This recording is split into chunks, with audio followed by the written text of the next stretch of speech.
Man alive, it is hot in the city tonight. Ha ha! Let's go!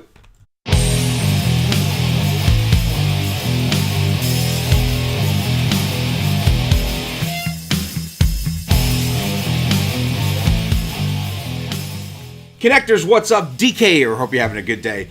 Hey, I want to talk to us non-profiteers just for a second. Do you realize how impactful you are? And I'm not just talking by the work you do in your program. I'm talking about the impact that you are on a community. See, the thing about the sector is we're kind of trained to just think about staying in our lane and playing nice with others and giving deferential bows and courtesy to our funders, our donors, our supporters, which, by the way, you definitely should. But the other part of that is it kind of keeps us away from the real strength that we have as a sector, because we do this all the time. I mean, you have donors and you want to make sure that the donors are happy, and you might have major donors that say, don't go too far away from what you're doing. And by the way, each and every one of us has got to focus on the fact that we don't want mission creep, where we start creeping our way toward other things or getting away from our core mission. And I've done videos on this before where we chase money, and so we start new programs because there's money available for it, but it's not because we're good at it or that we need it or that we should be doing it. It's just that we're chasing the dollar. I don't mean those kind of things, though. I just want to remind the sector, I want to remind us all, just a couple things. First, we're the third largest sector in America, number 3. So there's retail and manufacturing, and then us. So over 11 million people a day wake up and go to work at a nonprofit. That is a big block. In fact, that is a huge, substantial block of people. So when we talk about these organizations that represent sectors like the Retail Federation or the American Manufacturers Association, and they get all this pub and this push, and they really push for their industry or their sector, and we look at that as like that makes sense because of who they are. Where's the nonprofit voice in that? We're the third largest sector in America. And on top of that, as the shirt suggests here, my belief is that all profit, the profit that is made, the success, and I mean profit, not just dollars, I mean profit as in successful things that happen within your community, a lot of it stems directly from the nonprofit organizations that are in that community. Here's what I mean. Let's say you're a business and you make pens and you're trying to put a plant in a new corporate center somewhere in America. You're going to look at different cities and different regions, and you're going to have some ideas on where you want to be, maybe based on your personal history, where you're from, where you originated, that kind of thing. But pick anywhere USA.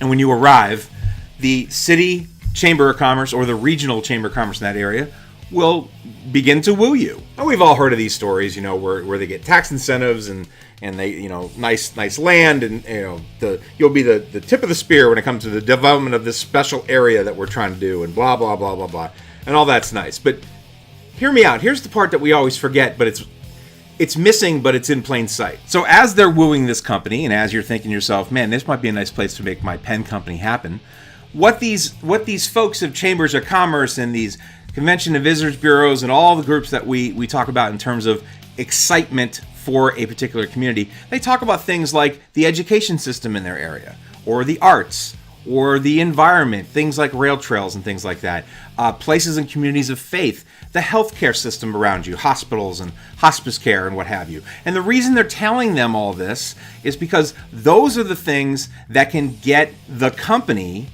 to attract the best and brightest to come work for them. Because at the end of the day, to make this pen company work, you need to have somebody recruiting, getting people to come to that. You need great people on the line, great managerial people, great executives. You need up and down your supply chain everywhere. You need something that can wow them to say, I want to work for this pen company.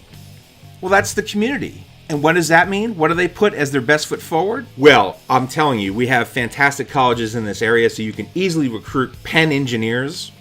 There are so many wonderful places for arts and culture in this town. How many theaters we have, the great museums that we have, all these wonderful things that you can take families to, and your employees will be so happy to just spend time in town and go shopping and eating and then go to one of these wonderful arts venues. The people who work for you are going to have the best education for their children. It is a great place to raise a family. We have some of the best hospitals in this area. Healthcare is something that we we think is super important for any of our businesses that relocate to our town, and we think that's important. Did you hear all that? Education, the arts, environment, communities of worship, healthcare. All of those things are nonprofit sector stuff. They're the things that make things happen. So when a company decides to move somewhere and try to build profit, try to build success for themselves, their shareholders, their customers and clients, but also for the community writ large, these are the decision points. That's us. Now, how does that translate into real political power or policy power? I don't think we need to stand up and raise our fist and just simply say we deserve to be heard because of these things. However, wouldn't it make sense for community leaders to put us at the table for these type of discussions when we talk about economic development and community development? Because de facto, we're the selling point. We're the reason that the city is attractive or attracting businesses from around the region. Our best foot forward is the nonprofit sector. But of course, there's a flip side to this, nonprofiteers. We can talk about this and bolster your confidence and say, yeah, we're doing a lot for our sector. We're doing a lot for our community. That's fantastic. But there's a second part to this. We, as a sector, must be active. We must be listening and paying attention to what's going on when it comes to policy decisions, discussions on that. Politics is one thing. And believe me, after 15 years of living in Washington, D.C., and being up on Capitol Hill and dealing with all the national and local regional politics that happen within the District of Columbia, there is a stark difference between politics and policy. And we don't have to get into the politics of stuff. No, the politics is one thing, but paying attention to policy, hearing what's going on, what is coming down the road, that's the stuff that the sector really falls short of, because we only think those of us in the sector who are advocacy groups are the ones that pay attention to that and rally to those causes. Believe me, every single group of nonprofits that you get together with, inevitably one person, two people will be the advocates, and the rest will say, well, that's just not what we do, so we don't really put a radar on it. And that's a mistake, because if you want a seat at the table, you're going to have to understand the menu. You're going to have to figure out what it is that they're ordering up, what it is that they're requesting, what it is that they're deciding on. If you can't read the menu, you can't make an order. So when we want a seat at the table, we are also obligated then to do our homework and be prepared to talk about things that are relevant, that are meaningful, that are making and shaping our community.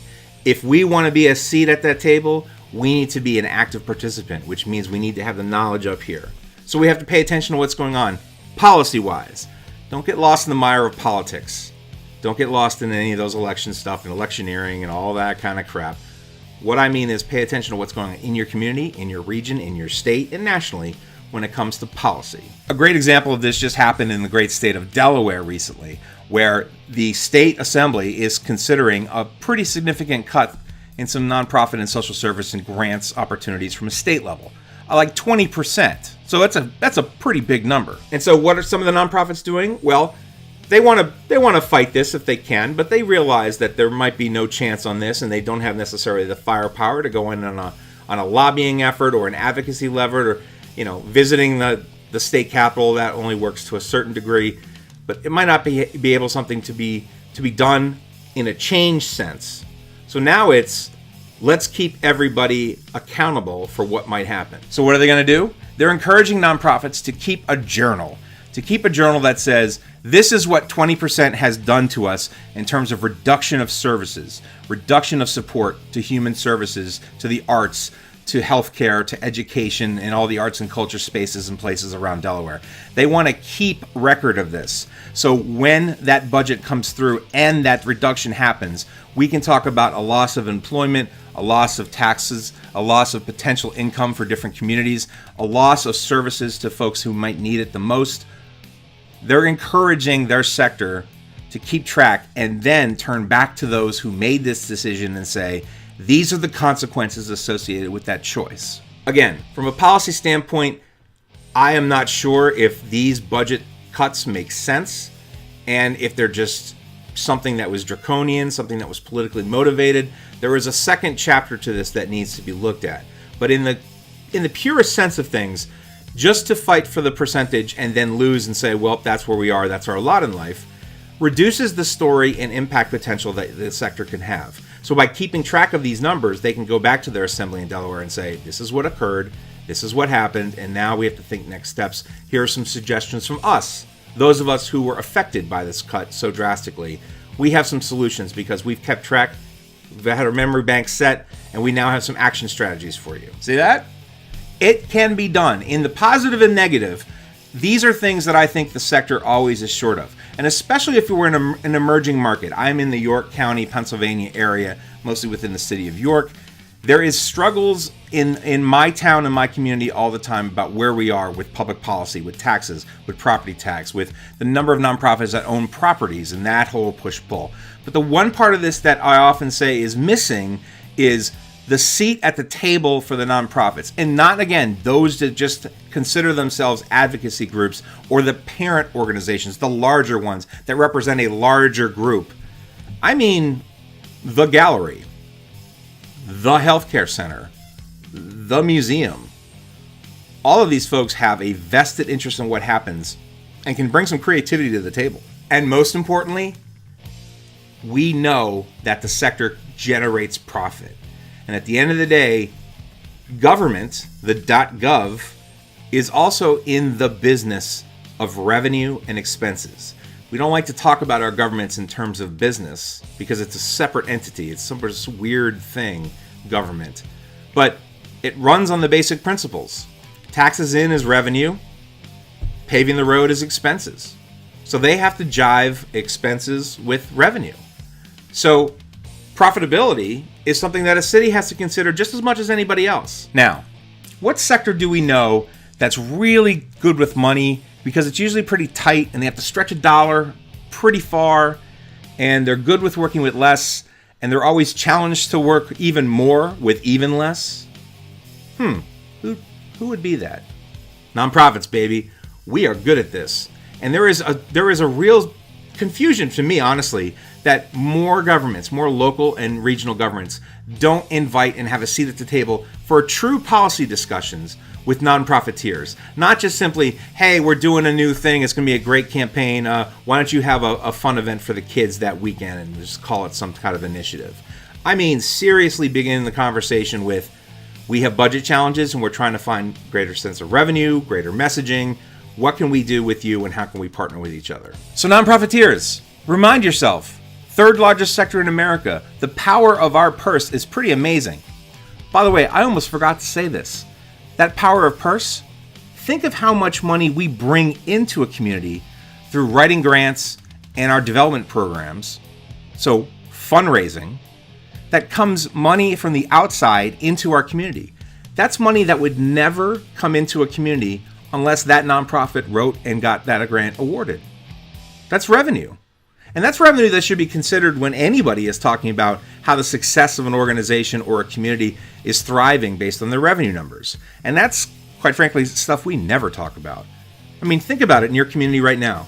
Think about every nonprofit within the city limits and ask themselves, if each one of them gave me a list of all their outside regional sources, so grants that aren't based in your community, which a lot of them are, how much money would that be?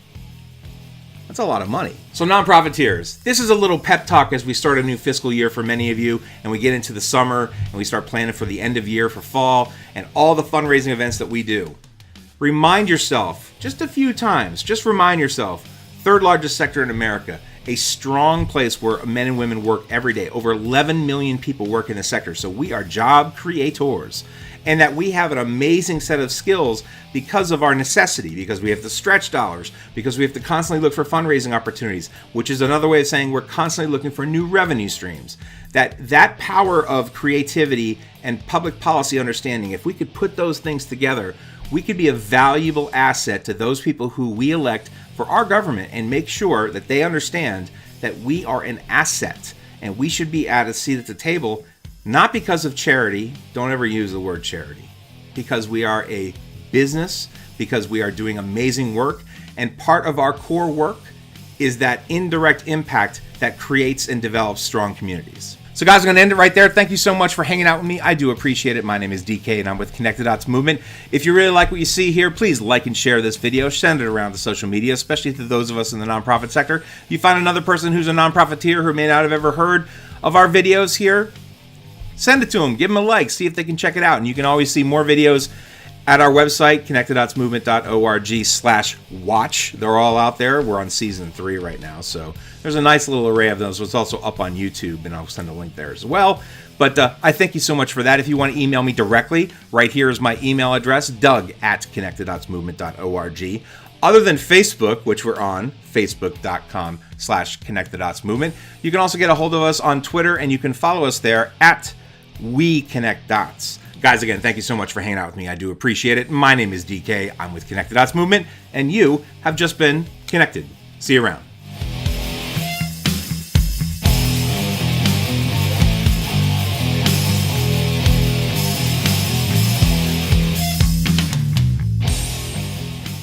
No profits without nonprofits, baby.